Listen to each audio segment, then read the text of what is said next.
Welcome to the Crash CSS European History course. I'm Fatima, your instructor for this journey through the forces, ideas, and turning points that shaped modern Europe. This course is designed with one purpose: to help you score exceptionally high on the CSS European History exam. CSS examiners reward structured arguments, clarity of causes, strong linkages, and mastery over why events mattered. And there is no better place to begin than the event that transformed Europe's political, intellectual, and social foundations, the French Revolution. Before 1789, France was a land of striking contradictions: glittering palaces and starving peasants, Enlightenment salons and bankrupt finances, rigid hierarchy and restless ambition. You must understand this moment clearly because it becomes the engine of everything CSS wants: causation, structural crisis, ideological change, and the birth of modern politics. France in the late 1780s stood on the edge of collapse. The ancient regime, centuries old, divided society into three estates.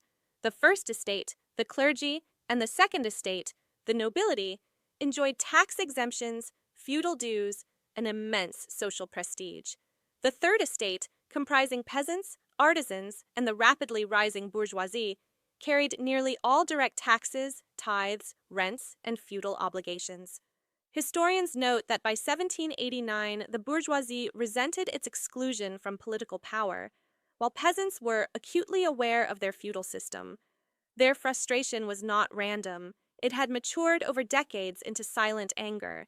The economic picture was equally volatile. France had been ruined by costly wars. First, the 7 Years' War, 1756 to 63, then heavy support for the American Revolution, 1778 to 83. By the early 1780s, royal ministers admitted that loans could not be repaid. Controller General Calonne famously warned Louis XVI that only a sweeping overhaul of the state's entire system could prevent collapse. Yet the elites blocked every attempt at reform. The parliament, dominated by nobles, rejected fiscal changes and defended privilege. Meanwhile, poor harvests in 1788 to 89 sent bread prices spiraling, triggering riots and sharpening class resentment. Intellectually, the country vibrated with new ideas. The Enlightenment, led by Voltaire, Rousseau, Montesquieu, declared that government must rest on reason and the consent of the governed, not divine right. These ideas had spread widely, especially among educated middle classes, through salons, pamphlets, coffee houses, and Masonic societies. Encyclopedia Britannica notes that the French Revolution and American Revolution were almost direct results of Enlightenment thinking. By 1788, the old order was paralyzed. The monarchy could neither raise taxes nor secure loans. Administration was dysfunctional, food riots erupted, and bureaucrats struggled even to collect existing dues. France was entering a constitutional crisis so deep that only one path remained: convening the Estates General, something not done since 1614. Louis XVI agreed only because the state was running out of money.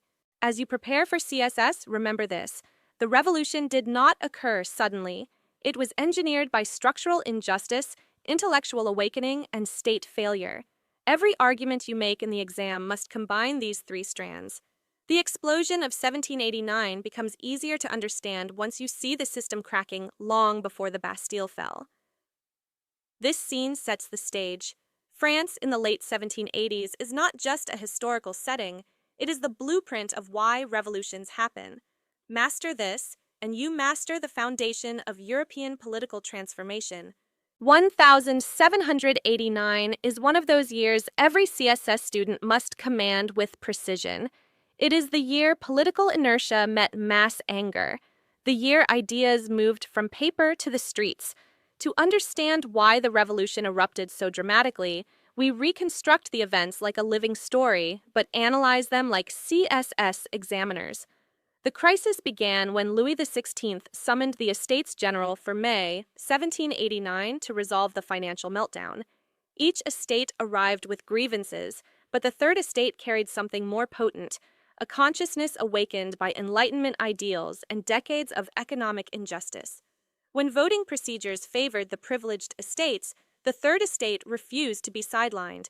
On June 17, 1789, they proclaimed themselves the National Assembly, claiming to represent the nation rather than one estate. This moment is crucial.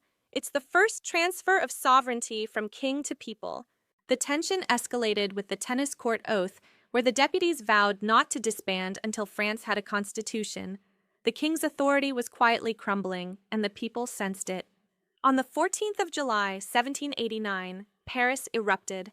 A crowd stormed the Bastille, symbol of royal despotism, seeking arms and asserting that the people, not the monarch, held power. The fall of the Bastille is more than dramatic imagery. It is the emotional birth of the revolution. News spread quickly, igniting the Great Fear, a wave of rural uprisings where peasants attacked feudal records and symbols of privilege. Under pressure, the National Assembly abolished feudal privileges in August 1789. Then came the monumental document every CSS aspirant must memorize, the Declaration of the Rights of Man and of the Citizen. It declared liberty, equality, popular sovereignty, and legal rights, principles that would echo globally. Yet, tensions rose.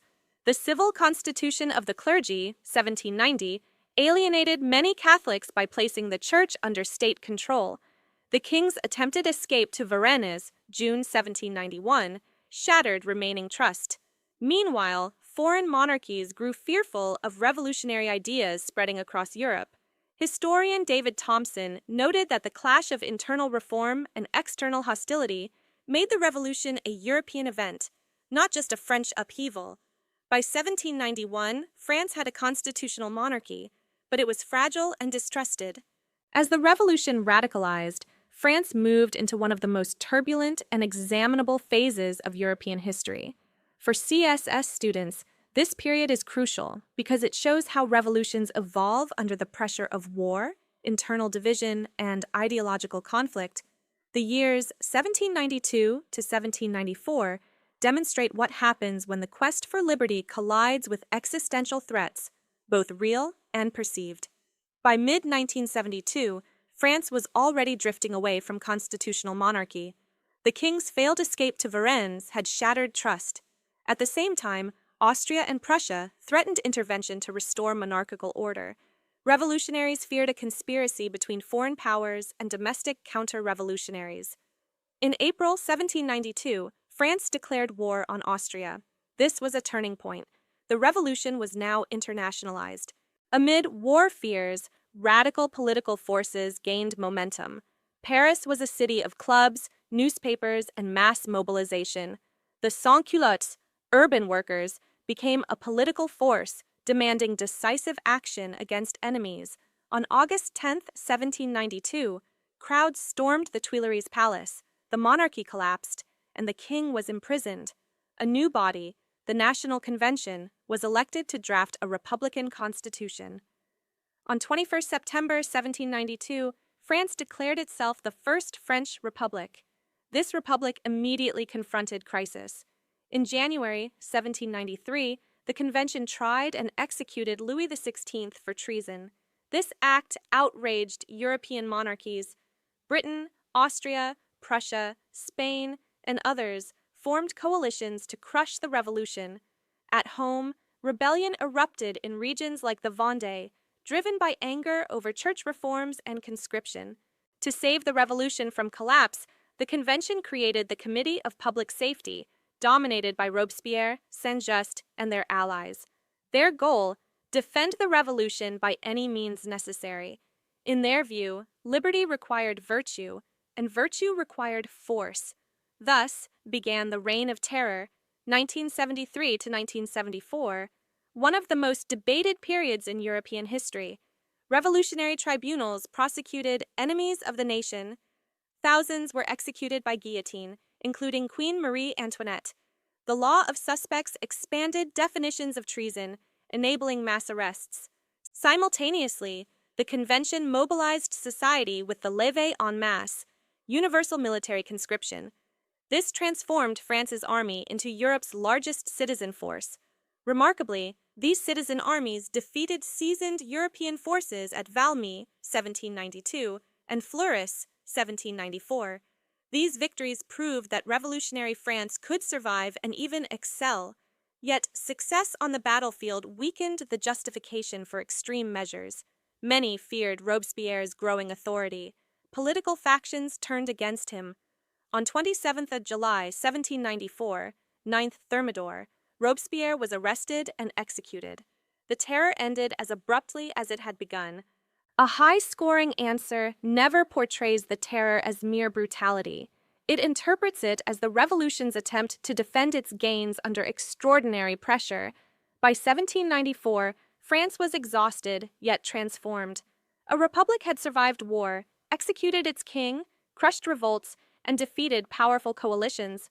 But it also created deep fear, instability, and political distrust, conditions that would open the door for a new kind of leader, Napoleon Bonaparte. The consequences of the French Revolution are among the most far-reaching in world history, and CSS examiners expect you to analyze them at multiple levels: legal, political, social, ideological, and international. The revolution first shattered the Ancien Regime. Feudal privileges, tithes, dues, labor obligations were abolished. The political system of separate estates was replaced by legal equality. In 1790 to 91, reforms dismantled seigneurial courts and ended hereditary privileges. A new France emerged where citizens, not estates, formed the basis of political life. A landmark transformation was the reorganization of the state. Church land was nationalized, weakening ecclesiastical power. The revolution built a secular state, separating citizenship from religion. Revolutionary laws replaced medieval customs with standardized legislation. This process culminated under Napoleon with the Code Civil, Napoleonic Code, of 1804. The code enshrined equality of adult men before law, property rights, and secular governance. It abolished primogeniture and ensured equal inheritance for sons and daughters. Britannica notes it became the main influence on 19th-century civil codes in continental Europe, spreading far beyond France. Administrative reform also transformed France. Napoleon's system of prefects, centralized bureaucracy, and a unified financial administration became models for modern states. Even after Napoleon's fall, these reforms remained embedded across Europe. Ideologically, the revolution ignited transformations that reshaped the continent. It established the principle of popular sovereignty, the idea that legitimacy flows from the people, not kings. As Britannica observes, it became tied to modern trends such as liberal democracy and nationalism. Napoleonic conquests unintentionally accelerated nationalism. While Napoleon intended to spread liberal reforms and dismantle feudal structures, conquered peoples began to see themselves as nations with shared identity and rights. Historian David Thompson famously wrote that the revolution was comparable to the Reformation in its impact on European life. Revolutionary principles spread beyond Europe. The Haitian Revolution drew direct inspiration from French ideals of equality and liberty. When Paris declared all men free and equal in 1794, enslaved Africans and free people of color in Saint-Domingue launched a rebellion. By 1804, Haiti became the first state led by formerly enslaved people. Napoleon's intervention in Spain in 1808 triggered crises across Spanish America. As Britannica notes, Latin America's wars of independence began when Napoleon removed the Spanish king. Creole elites invoked the principles of 1789, rights, sovereignty, equality, to break colonial rule. Thus, the revolution's legacy is both domestic and global. Legal transformation through the code, civil, political transformation from monarchy to popular sovereignty, social transformation via abolition of estates and feudalism, administrative modernization, global diffusion of liberal and nationalist ideas. The revolution did not solve every problem, but it permanently altered the vocabulary of politics: liberté, égalité, fraternité, citizen, nationalism, constitution. These concepts became the foundations of modern political life. With the terror ended and Robespierre gone, France entered a period of uncertainty. The Directory, 1795-1799, governed the country, but it was weak, corrupt, and deeply unpopular. France needed stability, direction, and strong leadership, conditions that would allow one of history's most remarkable figures, Napoleon Bonaparte, to rise.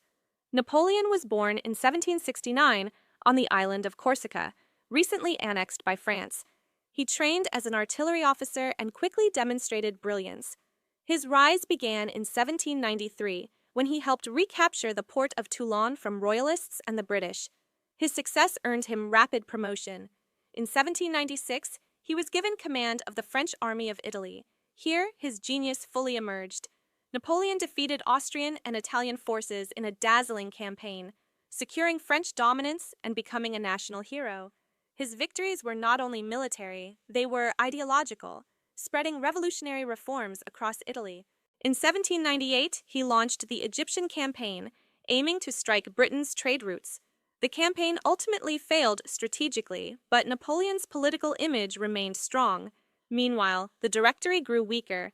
Corruption, economic trouble, and military dependence eroded its legitimacy. Sensing opportunity, Napoleon returned to France in October 1799 and was welcomed as a savior. Political allies like CAS sought a strong figure to execute a controlled revolution. On November 9, 1799, 18 Brumaire, Napoleon staged a coup d'état. Using loyal soldiers, he dissolved the Directory and forced the legislature to create a new constitution. Napoleon emerged as first consul, effectively holding absolute power. Britannica notes that this coup overthrew the Directory and made way for the despotism of Napoleon Bonaparte, marking the end of the French Revolution. By 1799, France had found its new leader, not a king, but a man who embodied revolutionary merit, military strength, and authoritarian order. With the coup of August 19th complete, Napoleon began reshaping France with astonishing speed and precision. As first consul, he understood what the revolution had broken and what needed to be rebuilt. Napoleon's greatest strength was his administrative genius. He stabilized the French economy by creating the Bank of France, 1800, a central institution that restored financial credibility. He streamlined taxation, enforced strict budgetary control, and professionalized the bureaucracy. These reforms provided the stability France had lacked since 1789. One of his most important acts was reconciling with the Church.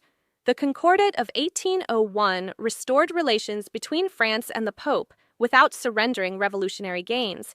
The Church regained certain roles, but Napoleon ensured the state remained dominant. This settlement eased religious tensions, especially in rural regions, which had fueled counter-revolution in earlier years. Legal reform reached its peak with the Napoleonic Code, Code Civil, completed in 1804. This code unified French law, replacing a confusing patchwork of regional customs.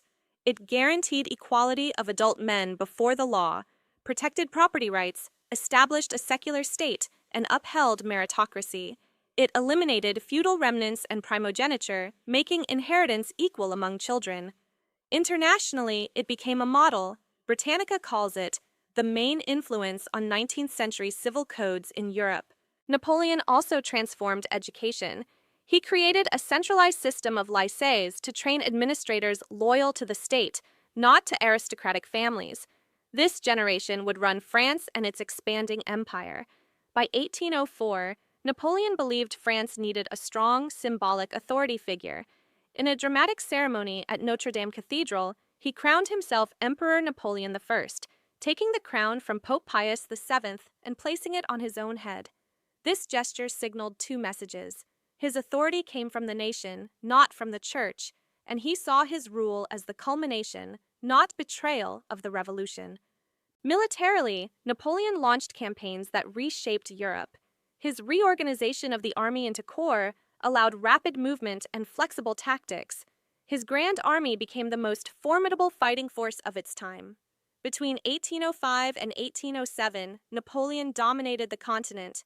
His spectacular victory at Austerlitz, 1805, destroyed the Third Coalition of Austria and Russia. At Jena Auerstedt, 1806, he crushed Prussia, reshaping German politics.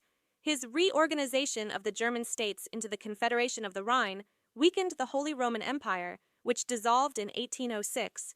Yet, Napoleon's success came with rising costs. Britain controlled the seas after the Battle of Trafalgar, 1805, denying him maritime dominance. To defeat Britain economically, Napoleon developed a bold strategy: the continental system, a massive blockade that would attempt to cut Britain off from European markets. By 1807, Napoleon had built a vast empire stretching from Spain to Poland. He saw himself as the modernizer of Europe, abolishing feudalism, spreading legal equality, and exporting centralized administration. But beneath the victories, cracks were forming. Nationalist resistance grew in regions like Spain and Prussia, and the strain of constant warfare planted the seeds of future collapse. By the mid-1800s, Napoleon's empire seemed unstoppable on land, but Europe's seas belonged to Britain. The struggle between Napoleon and Britain, continental power versus naval power, defined the next chapter. CSS examiners expect you to understand both the military strategy and the economic logic behind this clash. After Napoleon's stunning victory at Austerlitz, Europe's continental powers were shaken, but Britain remained unconquered. The British Navy had destroyed the combined French and Spanish fleets at Trafalgar, 1805, guaranteeing its dominance at sea. Napoleon realized that direct invasion was impossible, thus emerged his grand strategy, the continental system. In 1806, Napoleon announced the Berlin Decree, forbidding European nations under his influence from trading with Britain. In 1807, the Milan Decree intensified restrictions. The goal, as Britannica notes, was to paralyze Great Britain through destruction of British commerce. Napoleon believed that if Europe united economically, Britain would collapse financially. Initially, the system had mixed effects.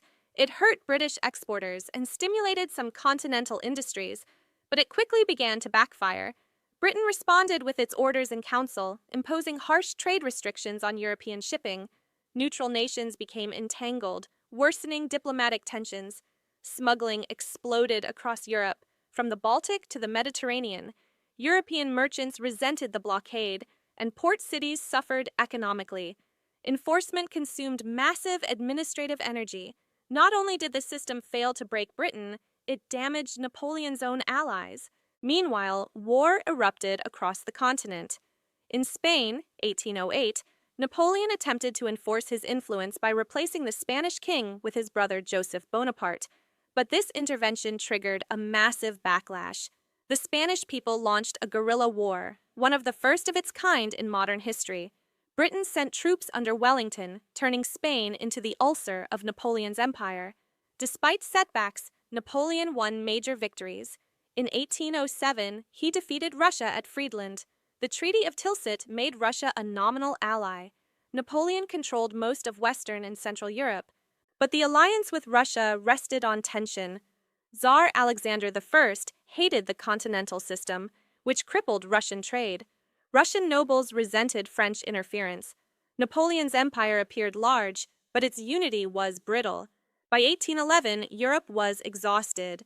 Napoleon believed only one decisive action could restore control: force Russia back into obedience.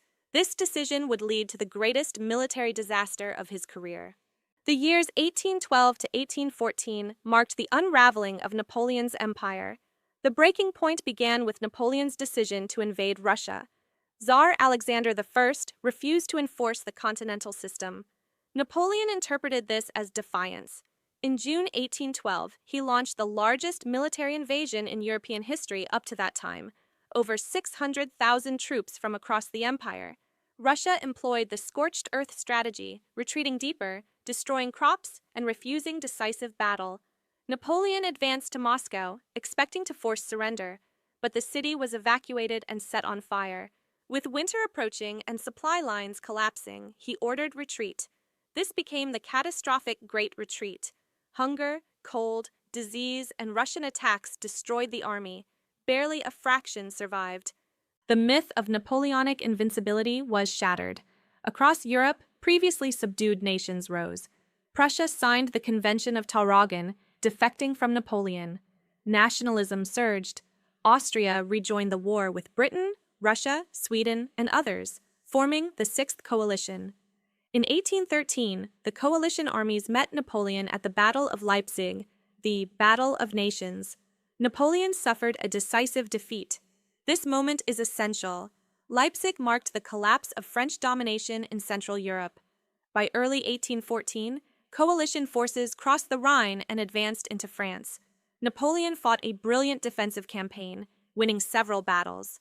But he lacked manpower. On March 31, 1814, Paris fell. Napoleon abdicated and was exiled to the island of Elba. The Bourbon monarchy, under Louis XVIII, was restored. The Congress of Vienna convened to redraw Europe. The turning point came from strategic overreach in Russia, logistical failure and harsh winter, rise of nationalism in Germany and Spain, united coalition military pressure, economic exhaustion, loss of legitimacy at home. Napoleon's downfall was not a single event, but a chain reaction. Yet history was not finished with him. Though defeated, Napoleon's ambition remained unbroken. What followed in 1815, the 100 Days, is one of the most dramatic political comebacks in history. Exiled on Elba, Napoleon monitored events in France. The restored Bourbon regime was unpopular, seen as reactionary, detached, and dependent on foreign powers. Soldiers felt sidelined. The economy was weak. Napoleon sensed opportunity. In February 1815, he escaped Elba and landed in France. As he marched north, royal armies sent to stop him defected. The famous moment came when Napoleon declared, "If there be one among you who would kill his emperor, here I am." Instead of arresting him, the soldiers joined him. Louis XVIII fled Paris. For about 100 days, Napoleon ruled France again. He promised constitutional reforms, peace, and national revival. But Europe would not allow a second Napoleonic Empire. The Seventh Coalition, Britain, Prussia, Austria, Russia, mobilized immediately. The decisive confrontation occurred in Belgium at the Battle of Waterloo, June 18, 1815. Napoleon faced the British-led army under the Duke of Wellington and the Prussian army under Blucher. The battle was intense. When the Prussian army arrived, the French position collapsed. Thomson called Waterloo the end of a very great adventure. Napoleon abdicated again. This time, the Allies exiled him to St. Helena, a remote Atlantic island. He died there in 1821. Waterloo ended not only Napoleon's rule, but the revolutionary age of expansion. The old monarchies restored their authority at the Congress of Vienna, which sought to create a balance of power to prevent another upheaval. The combined legacy of the French Revolution and Napoleon is foundational to modern European history. The revolution destroyed Europe's medieval structures. Feudalism collapsed wherever French influence reached. The principle of national sovereignty spread across the continent. People began to believe that government must derive authority from citizens. Napoleon's empire accelerated these trends. His legal reforms, especially the Napoleonic Code, became the blueprint for civil law across continental Europe. Administrative centralization, meritocracy, standardized taxation, and secular governance endured long after his fall. Politically, the revolution introduced new vocabulary: left and right, citizen, nationalism, secularism, popular sovereignty, constitutionalism. These ideas inspired the revolutions of 1830 and 1848, nationalist movements in Italy and Germany, and liberal reforms across Europe. Globally, the revolution influenced the Haitian Revolution, Latin American independence movements, and later constitutional struggles in Asia and Africa. Wherever people fought for equality or national rights, the language of 1789 appeared. Napoleon also triggered profound territorial changes. His reshaping of Germany laid the groundwork for eventual unification. His weakening of Spain and Portugal allowed liberation movements across the Atlantic. Thomson argued that the revolution remained the most important event in the life of modern Europe until World War I. Its influence permeated political thought, social expectations, legal structures, and national identity. The revolution and Napoleon, together, marked Europe's transition from monarchy privilege to modern statehood. Thank you for staying with us till the end of this lesson. If this content helped you understand the French Revolution more clearly and strengthened your preparation for CSS, your support truly matters to us. Please subscribe to the channel, press the bell icon so you never miss our upcoming lectures, and share this with fellow aspirants who are serious about success.